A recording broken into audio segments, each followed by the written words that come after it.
Well, hello, my little jar of pickles. How are you today? I've got a couple of things, a couple of show and tells that came from yesterday. We drove down Route 6A on Cape Cod, and it's old with like an E on it, old Cape Cod type of old homes and wonderful little gourmet Epicurean sort of shops and bistros, and then there's the farm. Couple of farms that have all kinds of goodies. So we did that yesterday, like a nice Sunday drive, and I had a couple of finds that I just wanted to show you. They have no relationship to each other, but they might. Depends. I have to do some more research. So the first thing that I found at this little farm were miniature Brussels sprouts. And I don't know if you're a Brussels sprouts fan like I am, but it is my very favorite veggie. Well, yeah, it's kind of like right up there with artichokes, and then followed by the second two choices would be organic broccoli that's steamed with Kerrygold butter, and also organic green beans, and those I absolutely love. But these days, one of my pickle friends sent me a recipe for butternut squash soup. So easy peasy. But I think the two key ingredients are cream cheese, and so I use Organic Valley organic cream cheese and cayenne pepper. Oh, and I steamed the butternut squash in my Instant Pot, don't you know? And then just in the peel, because so I didn't have to go through all of that horrible peeling. So then I could just like if you were doing a watermelon or a cantaloupe type of thing, where you just peel it from its skin to make like a fruit salad or something. And so I put it in the NutriBullet with the butter, Kerrygold butter, and some chicken stock, and the cream cheese and the cayenne pepper, and a couple of drops of stevia, and NutriBulleted it, which is one speed, as you know. Oh my goodness. It comes out like a thick mousse. It was divine.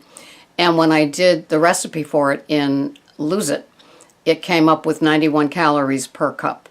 And it's very filling. And it's your orange vegetable. So you have that with the green Brussels sprouts or broccoli or green beans or an artichoke, and you're talking my type of smack, right? Lots of veggies. So I'm very excited about that. And then I wanted to add to my fat arsenal, my oil arsenal. So I had this idea that maybe on this road with all these fine little Epicurean type cook shops that I would find my duck fat. And I found it. Now this little 1 pound nugget was $17. So I'm assuming it's a use sparingly. I also got a tube of cultured butter from Vermont, and that will be going in my midday bulletproof coffee. Oh, does it get any better than this in life? I don't know. So this is classic rendered duck fat. And I started to look up some recipes, and I wasn't finding a lot of like keto type things except French fries, and that's not really keto. So my idea was to saute these little, or roast these little Brussels sprouts with some duck fat. So it would be just two ingredients, the duck fat and the Brussels sprouts, so the flavor would come through. Not sure, have to get back to you on that. But that was just our little Sunday old people drive down 6A, and it was kind of fun. So then this said it in ways that I've just never heard quite so easy to understand. And so let me begin. So this person wrote into the local newspaper, what does it take to label food items as organic? And it's like this person's friend believes that produce sold as organic cannot really be such, because it looks too good with no blemishes and perfect shape and so forth. She thinks her grocery store or the supplier just marks them as organic to charge people more.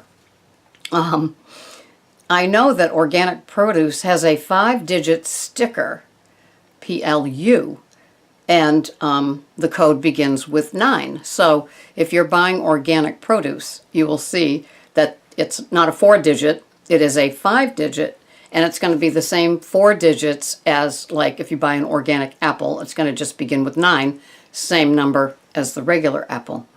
So is there any government oversight that checks whether produce marked as organic is really organic? How about organic cereal or milk? What do your experts say? So I like that. You were correct about the codes. A PLU, and I never knew what that meant. Do any of you know what that means? Extra points if you do. I see 2 hands raised out there, maybe a couple of more. This is what it means. I didn't know. I love learning little things like this. Price lookup. How simple is that?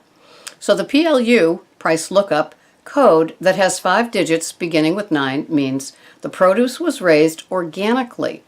And a 4-digit code beginning with a 3 or 4 means it was conventionally grown.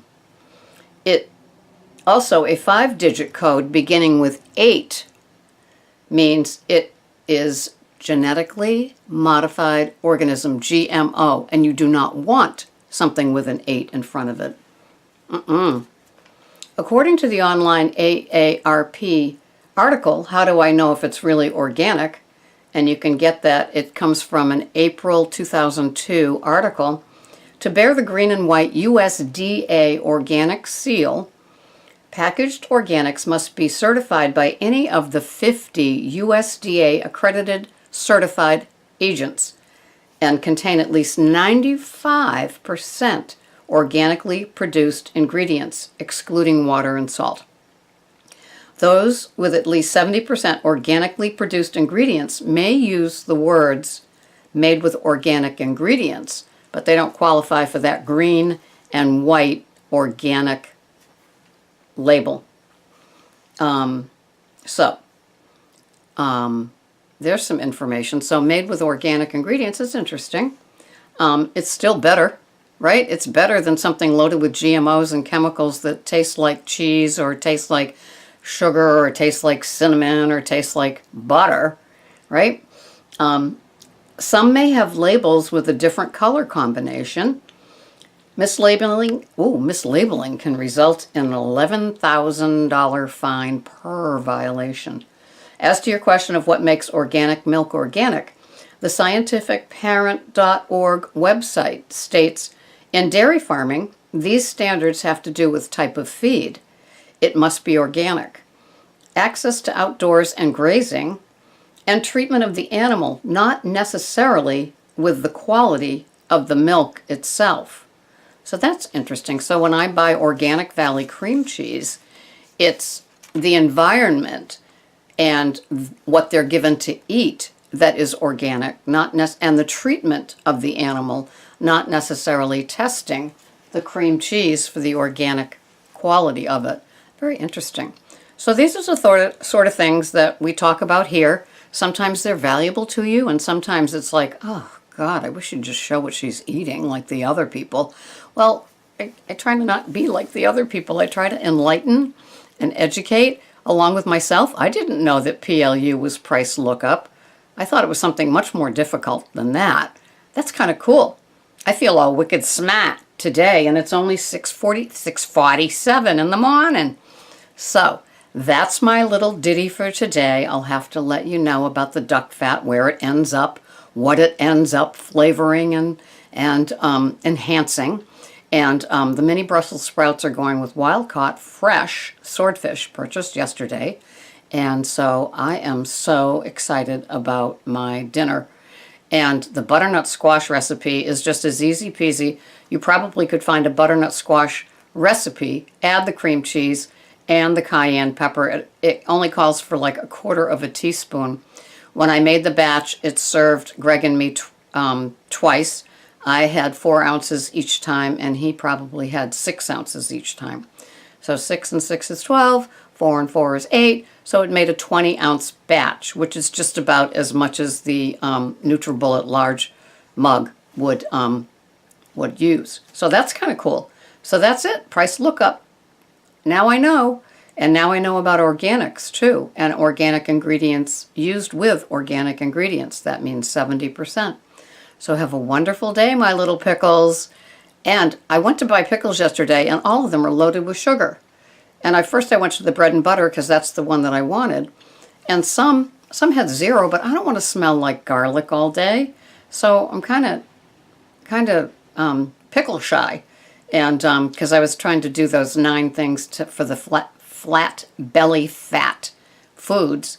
And so any of you have any suggestions for a whole lot less sugars than 7 grams in a pickle? No, thank you.